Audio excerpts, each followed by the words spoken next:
Hello students, we are going to start with new topic reflection of light. Reflection of light में दो word use हो रहे हैं, reflection और light. तो हम सबसे पहले बात करेंगे light. What is a light, इसकी डेफिनेशन और नेचर ऑफ लाइट, यानी कि लाइट की नेचर क्या होती है. उसके बाद हम बात करेंगे रिफ्लेक्शन की, कि रिफ्लेक्शन की कैसे डिफाइन किया जा सकता है, इसका लॉज क्या होते हैं, यानी लॉज ऑफ रिफ्लेक्शन टाइप्स क्या होते हैं, और मिरर से बनने वाली इमेजेस कैसी होती हैं. तो सबसे पहले हम बात करें डेफिनेशन लाइट की.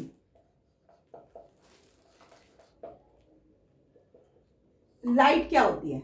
तो light is a form of energy. ये आप छोटी क्लासेस में पढ़ते हुए आ रहे हैं. तो सबसे पहले हम लिखेंगे light is a form of energy and can also be referred as electromagnetic.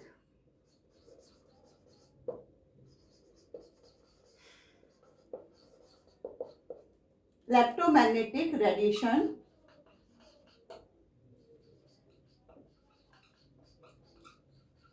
that can be detected by human आई. समझ आ गया कि लाइट एक एनर्जी की फॉर्म होती है और इलेक्ट्रोमैग्नेटिक रेडिएशन होती है जो डिटेक्ट करती है हमारी ह्यूमन आई. यानी जब कोई भी हम किसी भी चीज को अपने चारों तरफ जो भी कोई चीज है किसके थ्रू देख पाते हैं, लाइट के थ्रू देख पाते हैं. तो लाइट जो होती है इनेबल करती है हमें क्या करने के लिए, सी ऑब्जेक्ट, यानी ऑब्जेक्ट को देखने के लिए.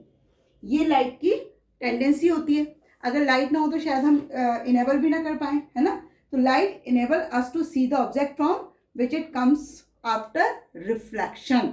यहाँ पर जो वर्ड आया रिफ्लेक्शन, इसका मतलब क्या है कि लाइट जब किसी सरफेस पे टकराती है तो वो रिफ्लेक्ट होती है और हमें तब वो चीजें दिखाई देती हैं. क्लियर. अब हम बात करते हैं कि नेचर ऑफ लाइट क्या होती है. नेचर ऑफ लाइट का हमारा क्या टेंडेंसी कि लाइट जो होती है हमेशा जो ट्रैवल करती है वो स्ट्रेट लाइन में करती है. ये भी आप पढ़ चुके हैं कि लाइट हमेशा जो ट्रैवल करेगी वो स्ट्रेट करती है ना. अब हम जो पढ़ रहे हैं वो नेचर में वो क्या कर रहे हैं कि जो नेचर ऑफ लाइट के अकॉर्डिंग जो थ्योरीज दी गई हैं वो टू टाइप्स की थ्योरीज हैं. There are two theories about the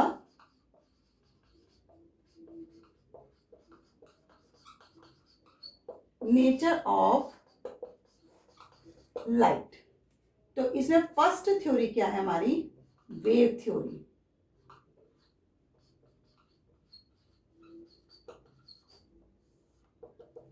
wave theory का मतलब क्या हुआ कि जब लाइट ट्रैवल करेगी तो ये जब ट्रैवल करती है तो एक्चुअली इसको रिक्वायरमेंट होती है किसी भी मीडियम की. कोई भी चीज जब एक जगह से दूसरी जगह जाती है तो उसे किसकी जरूरत होती है, मीडियम की जरूरत होती है.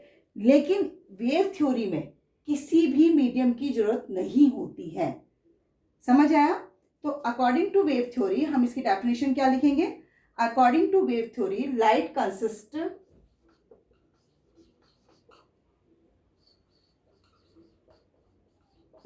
consists of electromagnetic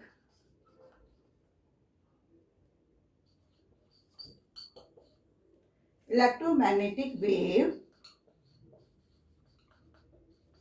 which do not require a material. It means कि इसे किसी भी मटेरियल की रिक्वायरमेंट नहीं होती है. मेटल मीडियम, और मीडियम क्या हो सकते हैं, जैसे कि सॉलिड हो गया, लिक्विड हो गया, गैस हो गया, है ना. तो इसे किसी भी मेटल मीडियम की जरूरत नहीं होती है for their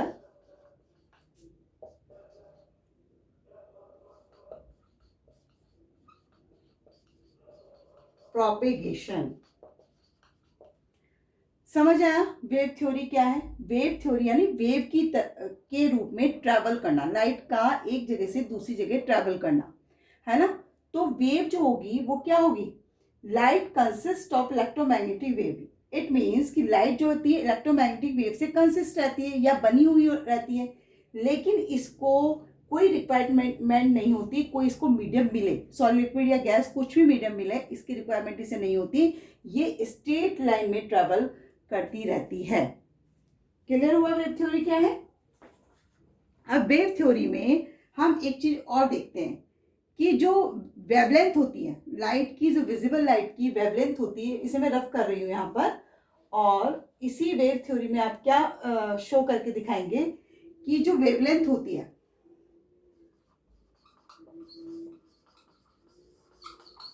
wavelength of visible, visible मतलब जो आपको शो हो रही दिखाई दे रही, विजिबल लाइट वेव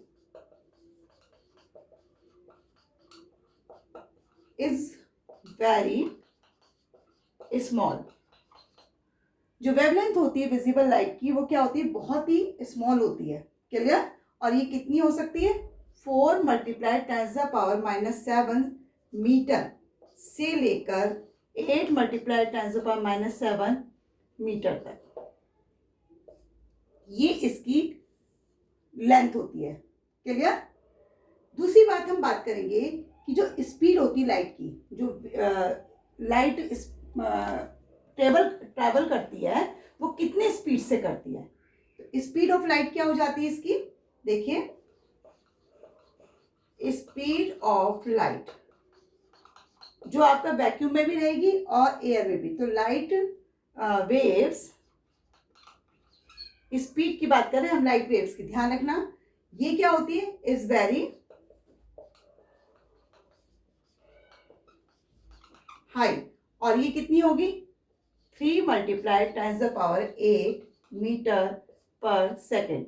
मीटर पर सेकेंड क्या है, इसकी यूनिट है स्पीड ऑफ लाइट की।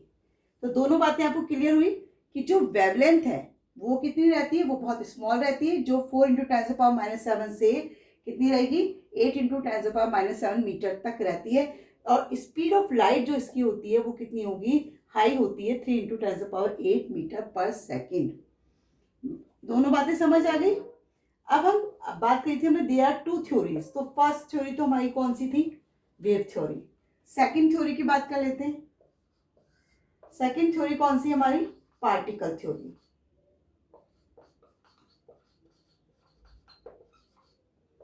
नाम से पता चल गया होगा, पार्टिकल्स यानी छोटे छोटे पार्टिकल कंसिस्ट रहते हैं जो कि ट्रैवल करते हैं लाइट के रूप में। ठीक है, तो इसमें क्या डेफिनेशन आएगी, according to particle theory light is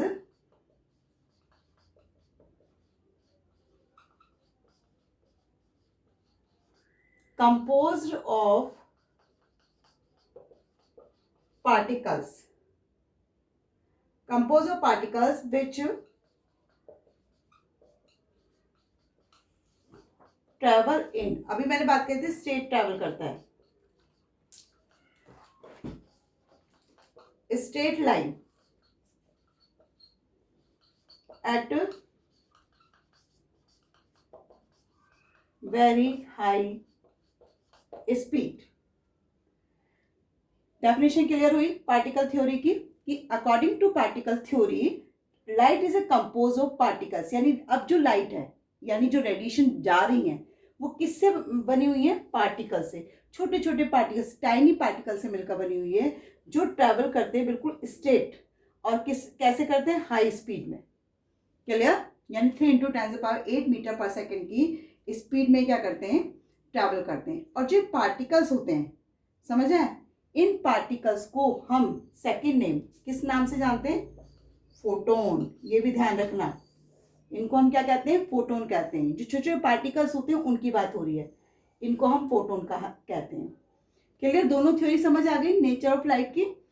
अब तीसरी बात क्या आई कि जो ये तो ओल्ड थ्योरी के रूप में रखी गई, लेकिन जो अब इस समय मॉडर्न थ्योरी आई, वो मॉडर्न थ्योरी क्या थी, उन्होंने कहा कि जो लाइट है वो अकॉर्डिंग टू टाइम दोनों तरह से ट्रैवल करती है, यानी वेव के अकॉर्डिंग भी और पार्टिकल्स के अकॉर्डिंग भी।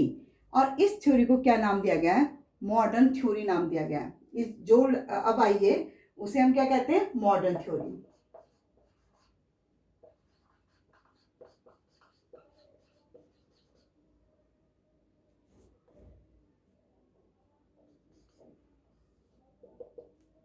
मॉडर्न थ्योरी, मॉडर्न थ्योरी को एक और नाम से भी जाना जाता है, इसको कहा जाता है क्वांटम थ्योरी। ध्यान रखना, इसको इस नाम से पूछ लिया जाए या इस नाम से पूछ लिया जाए, आपको डेफिनेशन जो भी मैं लिखूंगी वही लिखनी है।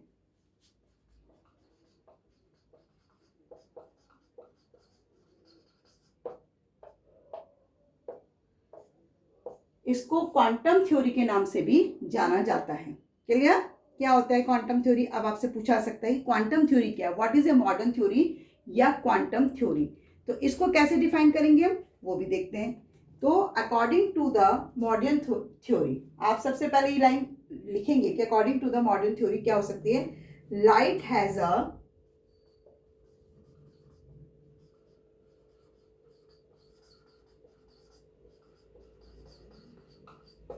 देखिए यहां पर मैंने वर्ड यूज किया ड्वेल। ड्वेल मतलब डबल। इट मीन्स कि wave as well as particle, दोनों रूप इसके होते हैं, है ना। लाइट जो ट्रेवल कर रही है मॉडर्न थ्योरी के अकॉर्डिंग, उसमें वेव और पार्टिकल दोनों की बात हम यहाँ कर रहे हैं, इसलिए इसका क्या कहा है कि light has a dual nature, दोनों तरह के नेचर्स में प्रेजेंट होते हैं। Dual nature, particles of light are called photon. ये मैंने अभी बताया भी था कि जो पार्टिकल्स होते हैं लाइट के, उन्हें हम क्या कहते हैं, फोटोन्स कहते हैं। Each is a tiny discrete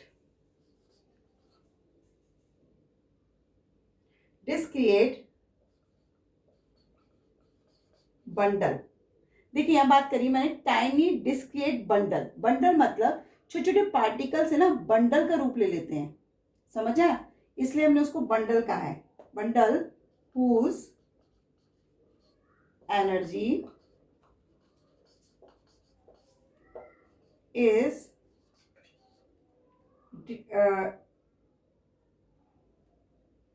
determined by the light। Clear? यहां तक समझ आ गया?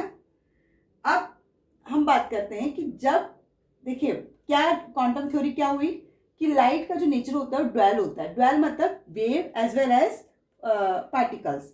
तो यहाँ पर particles of light are called photon. छोटे छोटे पार्टिकल्स को हम क्या कहते हैं, फोटोन कहते हैं। देखिए लिखा भी, each is a tiny discrete bundle, यानी एक बंडल बना लेते हैं वो, whose energy is determined by the light, जो कि क्या करता है, लाइट के द्वारा डिटरमाइन किया जाता है। अब बात है कि wavelength, wavelength, the shorter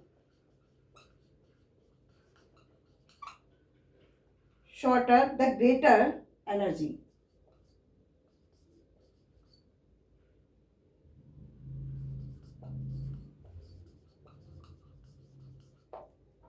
it means कि अगर वेवलेंथ छोटी होती है तो एनर्जी उतनी ही ज्यादा होती है। मेरे ख्याल से आपको तीनों चीजें, नेचर ऑफ लाइट क्लियर हो गया होगा कि नेचर ऑफ लाइट में थ्योरीज कितनी होती हैं, मेनली दो थ्योरीज होती हैं।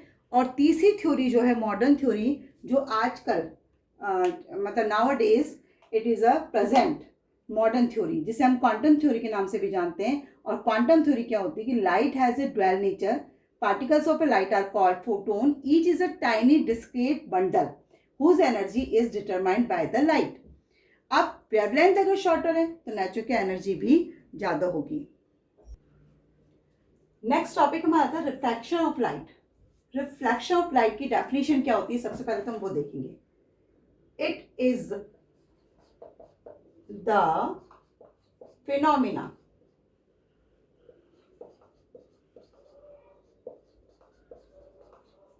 of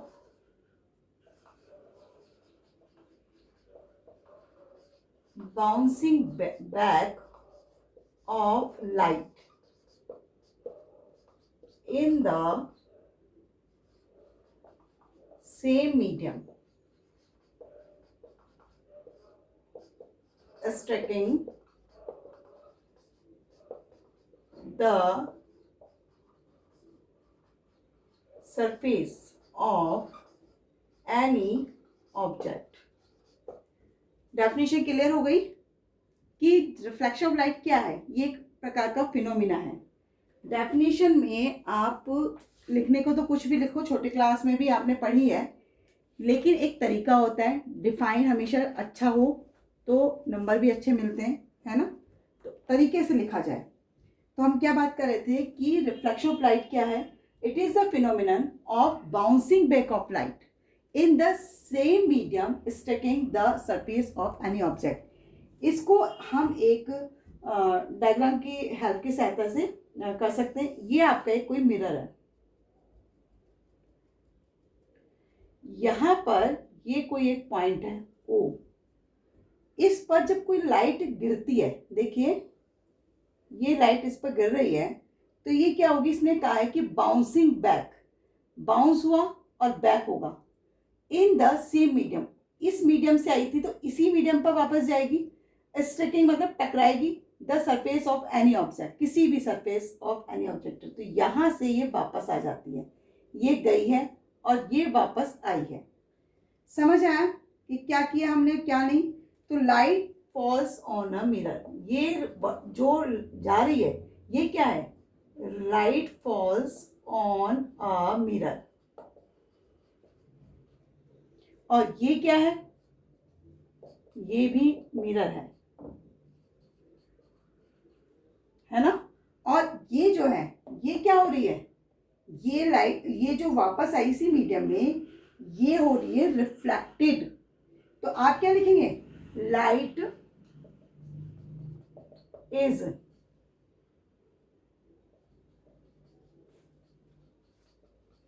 reflected. कहां से रिफ्लेक्ट हुई है? By mirror. तो यहां लिख दोगे आप बाय मिरर। रिफ्लेक्शन समझ आया कि रिफ्लेक्शन क्या है और कैसे होता है? किसी भी मिरर पर जब कोई चीज टकराती है तो वो क्या होती है? बाउंस बैक हो जाती है और उसी तरफ होगी जिस तरफ से आई है। इसलिए इसको हम क्या कह रहे हैं? रिफ्लेक्शन कह रहे हैं। क्लियर?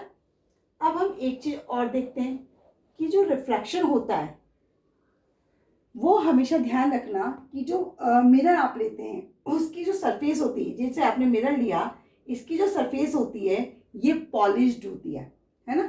पॉलिश्ड शाइनिंग सरफेस होती है, जिससे कि ये कोई भी लाइट रेज होती है टकराती है और रिफ्लेक्ट हो जाती है। इसमें सबसे जो अच्छा मेटल होता है वो होता है सिल्वर। सिल्वर मेटल ये जो है ये बेस्ट है। किसके लिए? रिफ्लेक्शन के लिए। तो silver metal is the best reflector of light.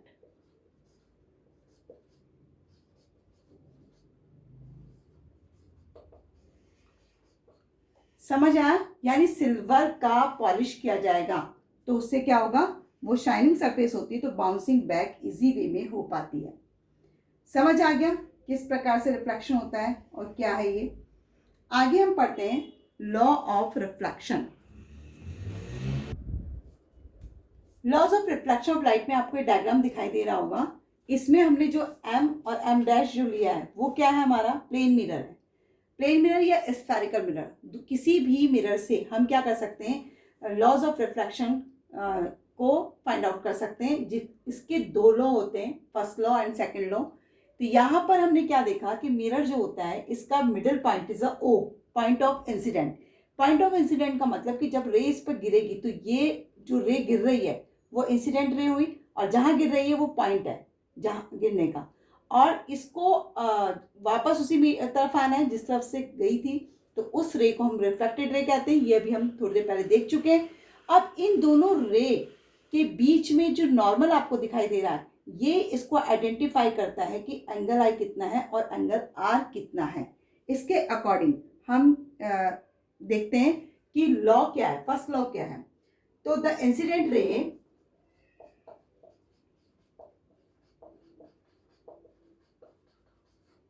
ये अकॉर्डिंग टू फर्स्ट लॉ, समझ आया? According to the first law of reflection है द इंसिडेंट रे, फिर कॉमा लगाएंगे, द रिफ्लेक्टेड रे,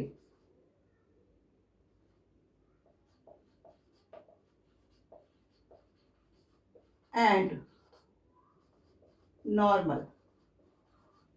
अब देखिए तीनों रे, इंसिडेंट, नॉर्मल और रिफ्लेक्टेड, तीनों किस पर लाई कर रहे हैं? प्लेन मिरर पर, है ना, सेम प्लेन पर। तो एंड द नॉर्मल, और कहां पर लाई करते हैं? पॉइंट ऑफ इंसिडेंट पर। तो normal all lie in the same plane. समझ आया? फर्स्ट लॉ क्या है कि तीनों जो रे है हमारी वो एक ही पॉइंट पर क्या करती हैं? लाई करती हैं। क्लियर? अब हम बात करते हैं सेकंड लॉ की। सेकंड लॉ रिफ्लेक्शन क्या होता है?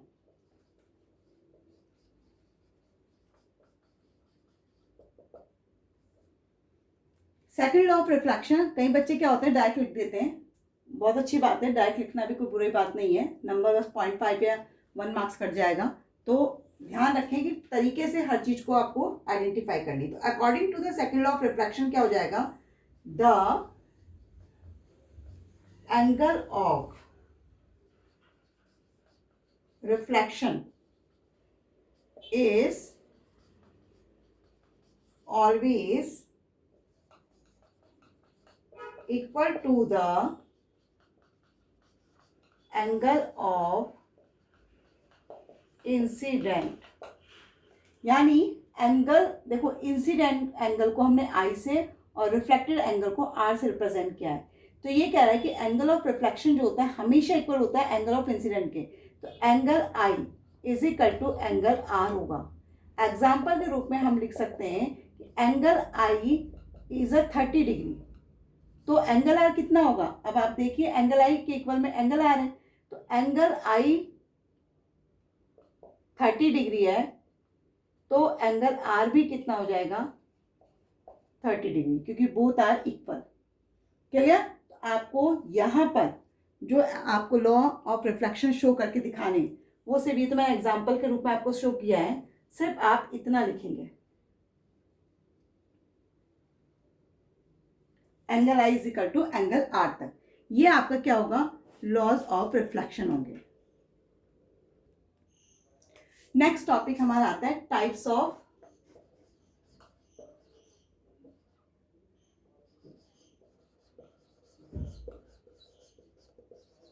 Reflection of light.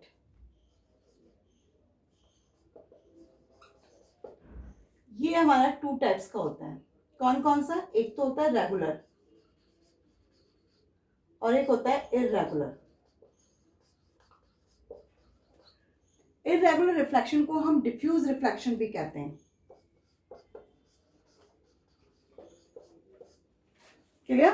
अब हम इन दोनों के डिफरेंस देखते हैं। डिफरेंस के अकॉर्डिंग ही हम इसको स्टडी कर सकते हैं कि क्या होता है रेगुलर रिफ्लेक्शन और इररेगुलर रिफ्लेक्शन। डिफरेंस क्या होंगे रेगुलर इररेगुलर रिफ्लेक्शन में? It occurs when parallel beam of incident raise remain parallel after reflection.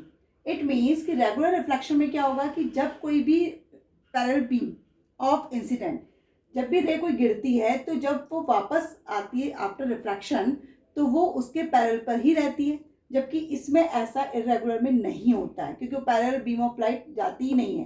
देखिए it occurs when parallel beam of light incident light does not remain parallel, वो parallel होती ही नहीं है। Second ये कह रहा है कि the reflected rays are reflected in one direction. जो रिफ्लेक्टेड रेज होती है वो रिफ्लेक्ट हमेशा एक ही डायरेक्शन में होती है, जबकि इसमें ऐसा नहीं होता है। तीसरी बात इसने कहा कि इमेज फॉर्मेशन टेक प्लेस। इसमें इमेज का फॉर्मेशन होता है, जबकि इसमें इमेज का फॉर्मेशन नहीं होता। क्यों नहीं होता? बिकॉज इसमें पैरेलल बीम ऑफ लाइट नहीं बनती है। फोर्थ पॉइंट ये कह रहा है occurs from smooth surface. Regular reflection तब होता है जब सरफेस कैसी हो? स्मूथ हो, जबकि इररेगुलर में सरफेस कैसी होती है? रफ होती है। रफ होने के कारण ही उसमें कोई इमेज फॉर्मेशन नहीं होती और ना ही कोई उसमें जो आफ्टर रिफ्लेक्शन जो पैरेलल बीम ऑफ लाइट बनी होना चाहिए वो नहीं हो पाता है। एग्जाम्पल क्या है इसके? जैसे मिरर हो गया, सिल्वर है, स्पून है, एक्सेट्रा। इररेगुलर में क्या है? Would, table, door, book etcetera, ये सब इरेगुलर के एग्जाम्पल हैं। अब इन दोनों के हम डायग्राम देख लेते हैं कि डायग्राम क्या होंगे। डायग्राम देखिए, इसमें रेगुलर इरेगुलर में देखिए पैरेलल और बीम ऑफ लाइट्स हैं जो वापस पैरेलल ही जा रही हैं, ओके, और वन डायरेक्शन में गोज हो रही हैं, और सरफेस कौन सी इसकी, smooth.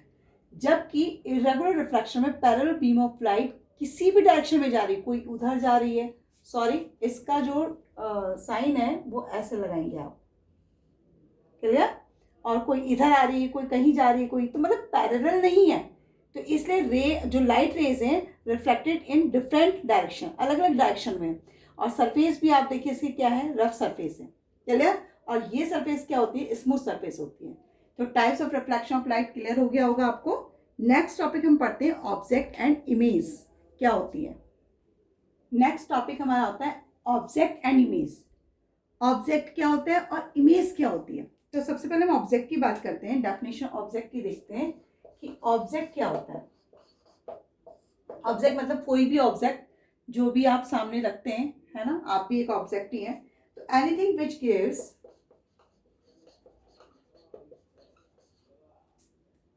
anything which gives out light rays either its own or reflected by it is called an object. Clear हुआ ऑब्जेक्ट क्या है। ऑब्जेक्ट वो है कि anything which gives out light, यानी जो क्या कर दे, कोई भी ऐसी चीज जिसमें से लाइट रे क्या हो रही है, दे रहा है, वो इट्स ऑन, या तो अपने में से, या वो रिफ्लेक्ट कर रहा हो, तो वो क्या कहलाएगा, ऑब्जेक्ट कहलाएगा। क्लियर। अब सेकंड हम बात करते हैं इमेज की। इमेज क्या होती है, इमेज की डेफिनेशन भी देख लेते हैं, क्योंकि जब ऑब्जेक्ट आप रखेंगे तो नेचर की उसकी इमेज का फॉर्मेशन होता है। इमेज क्या होती है, image is an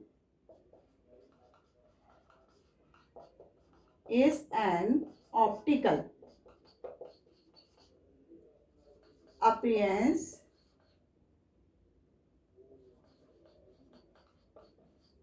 produced when light rays coming from an object are reflected from a mirror।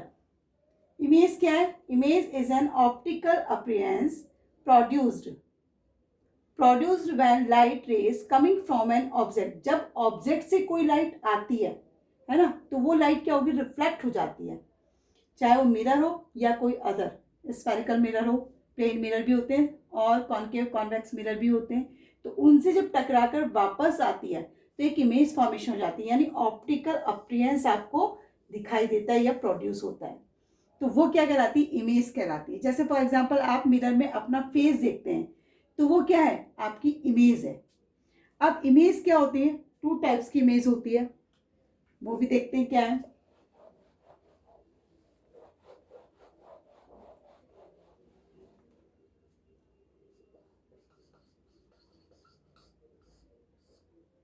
Image क्या है, टू टाइप्स की, एक होती है रियल इमेज, एक होती है वर्चुअल। वर्चुअल मतलब जिसका आपको पता, ऐसा लगे कि इमेज फॉर्मेशन हुई है लेकिन होती नहीं, आभासी, झूठी, है ना। तो दो इमेज होती हैं, इमेज रियल एंड वर्चुअल। अब इसके हम डिफरेंस के अकॉर्डिंग इसको देख लेते हैं, क्या होती है दोनों इमेजेस। रियल और वर्चुअल में डिफरेंस क्या है, देखते हैं। रियल में देखिए, the image formed when rays of light meet at a point after reflection. इसमें जब इमेज का फॉर्मेशन होता है तो रियल इमेज इसलिए होती है कि जो लाइट रेज है वो एग्जैक्ट पास होती हैं और रियल मीट होती हैं, देन इमेज का फॉर्मेशन होता है। जबकि वर्चुअल इमेज में क्या होता है कि the image formed when rays of light appear, ऐसा लगता है कि लाइट रेज जो है अपीयर हुई है, आभास होता है, इल्यूजन एक प्रकार का, लेकिन वो मीट एट अ पॉइंट, ऐसा हमें आभास होता है लेकिन ऐसा होता नहीं है। दीज आर इन्वर्टेड, ये इन्वर्टेड होता है, इन्वर्टेड का मतलब उल्टा बनता है। दीज आर इरेक्ट, इरेक्ट का मतलब सीधा, ये हमेशा सीधा होता है virtual image. They are obtain on a screen, इसको स्क्रीन के ऊपर प्राप्त किया जा सकता है, जबकि they can not obtain on a screen, इसको स्क्रीन पर ऑब्टेन नहीं किया जा सकता, ये स्क्रीन पर नहीं मिलता क्योंकि तो इल्यूजन है ना एक प्रकार का। It is formed on different side as that of the object, जब इसका फॉर्मेशन होता है रियल इमेज का तो इसकी जो साइड होती है डिफरेंट होती है ऑब्जेक्ट के अकॉर्डिंग, और इसकी सेम साइड होती है अकॉर्डिंग टू ऑब्जेक्ट। ये कॉन्केव मिरर और कॉन्वेक्स लेंस दोनों बनाता है, रियल इमेज जो है इसके थ्रू बनती है।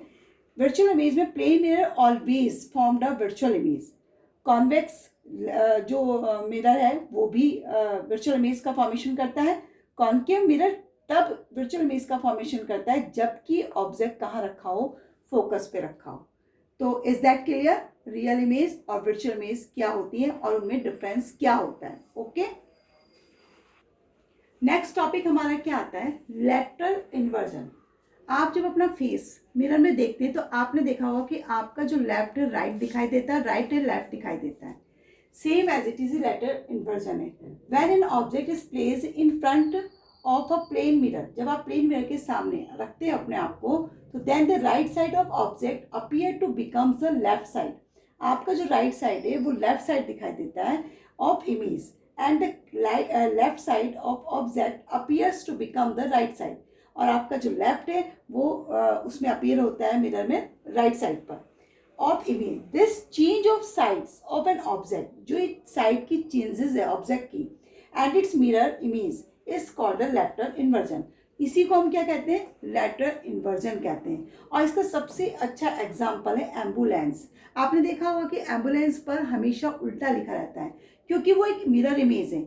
जब आप मिरर में पीछे की तरफ देखते हैं एम्बुलेंस को तो आपको आपके मिरर में साइड व्यू रियर व्यू में आपको क्या दिखाई देता है, बिल्कुल सीधा दिखाई देता है, क्लियर हो जाता है कि वो क्या है, एम्बुलेंस लिखा हुआ है। तो इसको क्या कहा जाता है, लेटरल इन्वर्जन कहा जाता है।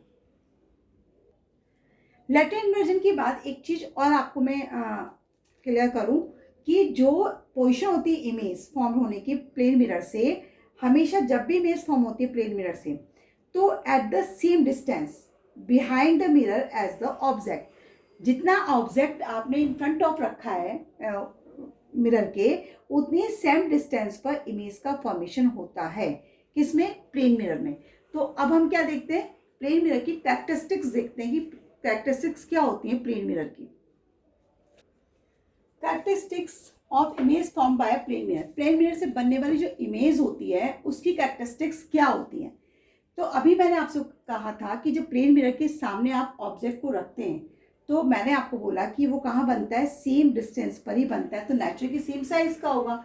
तो फर्स्ट इसका जो कैरेक्टरिस्टिक्स होगी वो क्या होगी, of the same size and shape as the object, मतलब कि सेम साइज का होगा, सेम शेप का होगा, किसके, ऑब्जेक्ट की। सेकंड डिफरेंस, सेकंड कैरेक्टरिस्टिक्स क्या हो सकती है इसकी, कि हमेशा बनने वाला जो इमेज है वो कैसा होगा, वर्चुअल एंड इरेक्ट होगा। तो इमेज कैसी होगी, वर्चुअल एंड इरेक्ट, यानी सीधी और जिसका कि आभास हो, अपीयर हो लेकिन होता नहीं है ना। सेकंड कैसा होगा, लैटरली इन्वर्टेड,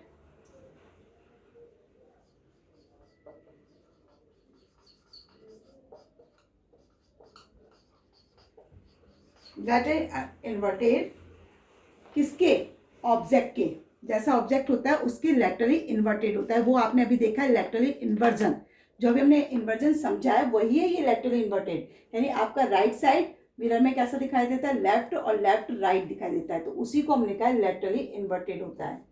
उसके बाद नेक्स्ट इसका होता है कि अभी मैंने आपको बोला सेम डिस्टेंस पर भी होता है, तो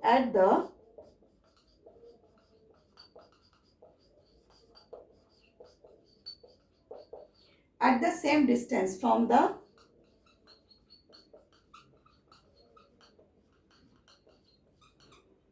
the mirror as the object, जैसा आपका ऑब्जेक्ट उसके अकॉर्डिंग आपका इमेज फॉर्मेशन होता है। तो ये कैरेक्टरिस्टिक्स है किसकी, प्लेन मिरर से जो इमेज फॉर्मेशन होती है उसकी। Uses of plane mirror, plane mirror की यूजेस क्या क्या हैं। They are use to see our self, ये तो हम बात ही कर रहे हैं कि अपने फेस को हम देखने के लिए इसका यूज करते हैं प्लेन मिरर का। They are fixed on the inside wall. Actually क्या होता है कि कहीं जगह पर किन्हीं किन्हीं शॉप्स पर क्या होता है कि प्लेन मिरर को फिक्स्ड कर दिया जाता है वॉल्स के अंदर। रीज़न क्या होता है, ताकि जो भी आ रहा है वहाँ पर तो उसको वो देख सकें, उनकी जो साइज़ है वो आपको क्या दिखाई दे, बिगर दिखाई दे, क्या हो रहा है वहाँ पर क्या नहीं, इस चीज़ की आइडेंटिफिकेशन के लिए जो वॉल में इसको फिक्स कर दिया जाता है। They are fitted at blind turns. Blind turns मतलब जहाँ आपको दिखाई ना दे कि सामने से कोई कौन सा व्हीकल आ रहा है, तो एक्सीडेंट से बचने के लिए ब्लाइंड टर्न्स पर क्या कर दिया जाता है, इसको फिक्स कर दिया जाता है, फिट कर दिया जाता है, ताकि ड्राइवर को सामने से आने वाला जो व्हीकल है वो दिखाई दे जाए और एक्सीडेंट होने से बच जाए। They are use in making periscope, और इसका यूज पेरिस्कोप में भी किया जाता है। Okay students, is that clear. ये जो आज हमने पढ़ा सारा लॉ ऑफ रिफ्लेक्शन, रिफ्लेक्शन क्या होता है, लाइट क्या है ना, एक्सेट्रा, इससे आगे का जो भी टॉपिक है नेक्स्ट लेक्चर में हम देखेंगे। और इसमें से इनमें से कोई भी आपको अगर डाउट होता है तो वो कमेंट्स करके आप मुझसे पूछ सकते हैं। और साथ में अगर मान लिया आपको ये सब चीज़ें अच्छी लगती हैं, आपको सफिशिएंट है आपके लिए, तो आप लाइक भी कर सकते हैं मोटिवेशन के लिए। ओके।